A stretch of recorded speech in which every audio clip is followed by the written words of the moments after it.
Essa bomba de vento, sei lá da outra aí. Se eu tivesse um carro, eu não botava ali perto. Oi? Fala, se eu tivesse um carro, eu não botava ali perto, mas não é meu, né? Não, rapaz, deixa queimar, mano. Se essa fogueira cair pra lá de lá, só vai dar uma chamuscada no carro dele.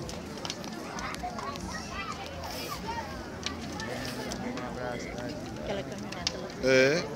O pessoal teimoso, a gente pediu pra tirar, não tirou? Só teimoso. Pode pender pra lá. Pode.